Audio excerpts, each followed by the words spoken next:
So next topic is techniques of scientific management. This is also given by Taylor. ठीक है, Frederick Winslow Taylor has given these techniques. So basically 5 हैं यहाँ पे. ठीक है, first is functional foremanship, second is standardization and simplification of work, फिर है work study जो कि डिवाइडेड है fatigue study, method study, time study and motion study में. ठीक है, differential piece wage system and next is mental revolution. Okay, तो आप सोच रहे होंगे हमारी बुक में इस तरीके से नहीं दिया है कि हम इसको लिखें नहीं लिखें, हम एनसीईआरटी जैसा उतारें या क्या करें. सो आप ऐसे उतार सकते हो, आपको ज्यादा नंबर मिलेंगे. जरूरी नहीं है कि सब कुछ एनसीईआरटी जैसा किया जाए. बिल्कुल मत करो, मतलब बिल्कुल मत करो तो नहीं कह सकते, बट हाँ एनसीईआरटी काफी अच्छी है. लेकिन जितना अच्छा आप पढ़ोगे, जितना अच्छा आप प्रेजेंट करोगे, उतने अच्छे नंबर आपको मिलेंगे. So you can use these charts. अगर आपको ज्यादा डाउट है कि नहीं नहीं मेरे नंबर कट जाएंगे, so use whichever chart you have, that is also good. ठीक है, लेकिन प्रेजेंटेशन अच्छा करो, अच्छे से प्रेजेंट करो. ऐसे चार्ट्स वार्ट्स ये सब बनाते रहा करो, और हेडिंग सब हेडिंग्स बहुत अच्छे से हाईलाइट करो, और अंदर जो लिखा जाता है उसको भी बस ऐसे ही कुछ भी मत भराओ, पढ़ के जाओ, प्रॉपर लिखो. अंदर का पढ़ते हैं टीचर्स, हाँ बिल्कुल, एग्जामिनर्स बिल्कुल पढ़ते हैं.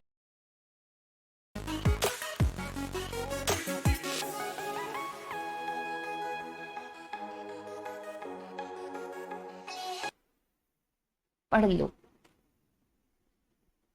नेक्स्ट हमारा फर्स्ट है functional foremanship. So functional foremanship is a technique in which planning and execution are separated. इसमें planning और executive separate होते हैं. ठीक है, इसका भी एक बहुत सुंदर सा चार्ट होता है, गूगल से निकाल लेना फंक्शनल फोरमैनशिप लिख के, और वो बना के जरूर आना. ठीक है, planning and execution are separate. Planning कोई प्लान करेगा वो अलग है, और जो उस चीज को चलाएगा, जो एग्जीक्यूट करेगा वो अलग है. There are 8 types of specializational personals, 4 each under planning and executive, who keep a watch on all workers to keep exact optimum performance. So 2 हैं, जैसे एक प्लानिंग है और एक परफॉर्मेंस है. तो इसके अंदर 4 आ जाते हैं. ठीक है, उस परफॉर्मेंस को एग्जीक्यूटिव भी कहते हैं. वो 4 हैं, ये 4 हैं, वो पूरा फंक्शनिंग ऑफ ऑर्गेनाइजेशनल देखते हैं. ठीक है, 8 है ऐसे बोल रहे हैं. ये रहा, ये आगे 4 चलो है दे रखे हैं. सो ये हमारा प्लानिंग इंचार्ज है, ये हमारा प्रोडक्शन इंचार्ज है, ये फंक्शनल फोरमैनशिप का. ये देखो एक फैक्ट्री मैनेजर है, उसके अंदर 2 लोग हैं, एक प्लानिंग इंचार्ज है और एक प्रोडक्शन इंचार्ज है. ठीक है, तो प्लानिंग इंचार्ज के अंदर कौन कौन आ गया? इंस्ट्रक्शन कार्ड क्लर्क आ गया, रूट क्लर्क आ गया, टाइम एंड कॉस्ट क्लर्क आ गया, डिसिप्लिनर आ गया. ठीक है, और इसमें हमारा देखो प्रोडक्शन में स्पीड बॉस हो गया, गैंग बॉस हो गया, रिपेयर्स बॉस हो गया, इंस्पेक्टर हो गया, और ये सब वर्कर पे ध्यान देंगे, भाई ढंग से काम कर रहे हो कि नहीं कर रहे हो. ठीक है, ये पूरा चार्ट है. So let's understand what are दे.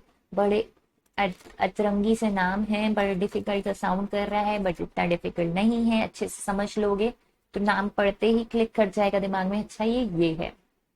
ठीक है, ये 1 वर्ड्स में आ जाते हैं, एक एक उठा के वो दे देते हैं, बताओ क्या है. Planning in charge. So route clerk to specify the exact sequence and route of the production. ठीक है, पहले हम प्लानिंग का पढ़ रहे हैं. प्लानिंग में 4 हैं. ये क्या करते हैं? ये स्पेसिफाई करेंगे कि exact sequence and route of production, किस तरीके से काम कहाँ कहाँ से होकर जाएगा. रूट ऑफ प्रोडक्शन, पहले इस पे प्रोडक्शन होगा, फिर इस पे प्रोडक्शन होगा, फिर इस पे प्रोडक्शन होगा. तो ये रूट बताता है. रूट मतलब रास्ता. तो पहले से प्लान किया जाता है रास्ता. ठीक है, ऐसे होगा, ऐसे काम होगा, ऐसे काम होगा, ये रूट क्लर्क डिसाइड कर देता है पहले से. Instruction card clerk. Instruction card clerk is responsible for drafting instruction for the workers.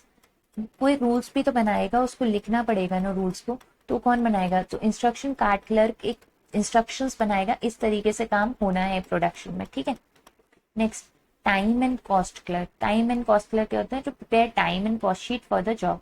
इतना टाइम लगेगा, इतनी कॉस्ट लगेगी, कुछ भी काम होने में ये पहले से ही प्रिपेयर कर दी जाती है। उसकी शीट जो होती है जॉब के लिए, हर जॉब के लिए इतना टाइम लगना चाहिए तुम्हारा ये काम होने के लिए, और इतनी कॉस्ट आनी चाहिए तुम्हारी, इतना खर्चा तुम करोगे, ठीक है।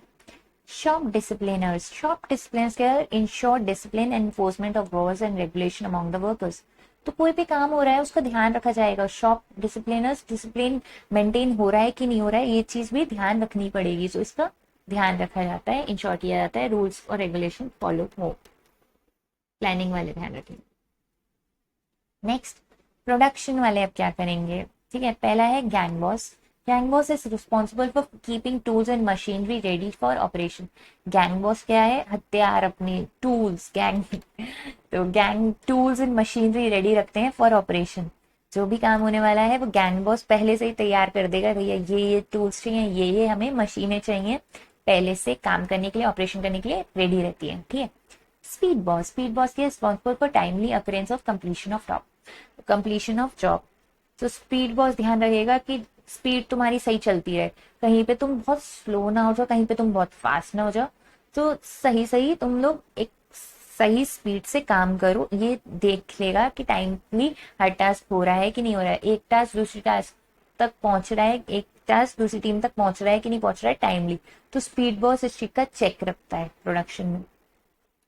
Repair boss, to ensure proper working condition of tools and machinery. Repair, repair से नाम है, तो ये टूल्स और मशीनरी जो भी है उसका ध्यान रखेगा हमारा रिपेयर बॉस। जो प्रोडक्शन में कोई गड़बड़ आ गई फटाफट से ये रिपेयर कर देगा, मशीन टूल्स, ठीक है, रिपेयर करवा देगा। तो ये ध्यान रखते हैं इस चीज का, इनका काम होता है, ठीक है। Inspector, to check quality of work. Inspector क्या है? प्रोडक्शन हो रहा है तो उसमें क्वालिटी ऑफ वर्क, प्रोडक्ट मत सोचो, वर्क, क्वालिटी ऑफ वर्क सही हो रहा है कि नहीं, काम सही कर रहे हो कि नहीं कर रहे हो, ये देखेगा प्रोडक्ट, ठीक है। तो काम सही कर रहे हो कि नहीं कर रहे हो, उसको अच्छे से कर रहे हो नहीं कर रहे हो काम को, ये ध्यान रखिएगा। Next, standardization and simplification of work. So standardization refers to the development and standardize for every business activity, whereas simplification refers to eliminating superfluous varieties of product or services. तो स्टैंडर्डाइजेशन क्या है कि हर बिजनेस एक्टिविटी स्टैंडर्डाइज होनी चाहिए। Standardize मतलब सही तरीके से, हर जो ऑब्जेक्टिव है वो स्टैंडर्डाइज होना चाहिए। स्टैंडर्डाइज मतलब एक matching, standardize. Simplification refers to eliminate superfluous variant of products और सर्विस। जो एक्स्ट्रा चीजें, जो काम में एक्स्ट्रा फालतू की चीजें हैं उनको हटाना, सिंप्लीफाई करना अपने काम को, ठीक है। It results in saving cost of labour. Cost of labour जो है, फालतू का जो काम हो रहा है वो सिंप्लीफाई करोगे तो कॉस्ट बचेगी, ठीक है। मशीन टूल्स जो है फालतू में यूज चल रहे थे या फिर इलेक्ट्रिसिटी वेस्ट हो रही थी, वो सिंप्लीफाई करने से कम हो जाता है, ठीक है। It led to fuller utilization of equipment and increase the turnover. इससे टर्नओवर में भी इंक्रीज, ऑब्वियसली कॉस्ट कम होती है तो टर्नओवर और प्रॉफिट इंक्रीज होता है अल्टीमेटली। स्टैंडर्डाइज वर्क करो, मतलब एक जैसा काम करो, स्टैंडर्डाइज करो, फिर हर बिजनेस एक्टिविटी एक तरीके से, एक ही तरीके से चलेगी। और सिंप्लीफाई करो, सिंप्लीफाई में सिंपल करना नहीं है, एलिमिनेट करना है फालतू चीजों को, ठीक है। Method study. So the objective of method study is to find out one best way of doing job to maximize efficiency in the use of material, machinery, manpower, capital.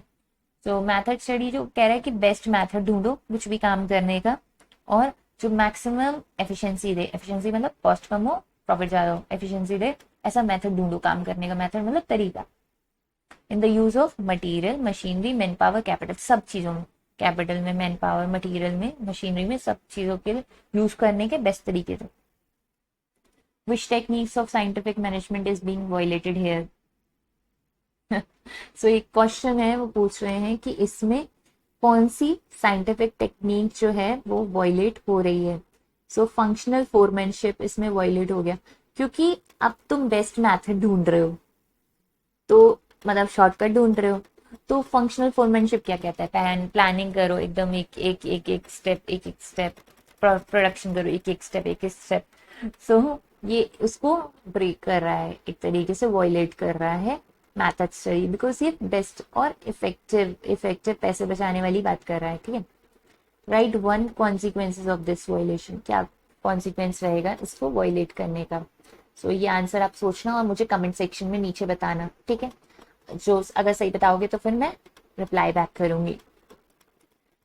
So math motion study, motion study क्या होती है? Motion study is basically हमारे motion पे based होती है। Motion मतलब movement, कितना motion study, हम मोशन को स्टडी करते हैं, कितना मूवमेंट हो रहा है हमारे कुछ जॉब करने में, कुछ काम करने में, ठीक है। Is a science of elimination of wasteful resulting from unnecessary ill directed and ineffective motion by worker and machinery to identify best method of work. कोई चीज बहुत दूर दूर रखी है, एक मशीन दूसरी मशीन से बहुत दूर है, तो मूवमेंट एक्स्ट्रा हो रहा है, तो उसको एलिमिनेट किया जाता है, उस मशीन को पास में रख लो, सिंपल। सो एलिमिनेट करो जो इल डायरेक्टेड और इनएफिशिएंट मोशन है, टाइम वेस्ट हो रहा है ना, उसको एलिमिनेट करो। वेस्टफुल रिजल्टिंग फ्रॉम अननेसेसरी जो चीज है उसको आइडेंटिफाई करो, best method of working. Time study, time determine करो भैया, एक काम करने में कितना टाइम लग रहा है। Determine the standardize time taken to perform a well defined job, ठीक है। स्टैंडर्डाइज टाइम, एक फिक्स टाइम होता है हर जॉब को करने का, तो वो उसको बोलते हैं स्टैंडर्ड टाइम, ठीक है। तो objective of time study is to, objective क्या है, टाइम स्टडी क्यों कर रहे हैं?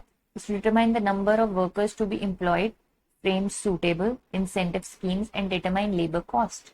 लेबर कॉस्ट निकालनी पड़ेगी, कितने लोग हमें जरूरत है, इतना टाइम लग रहा है एक काम को करने में, इतना काम हमारे पास है तो हमें इतने बंदों की जरूरत पड़ेगी। सिंपल इस तरीके से फाइंड आउट किया जाता है, ठीक है।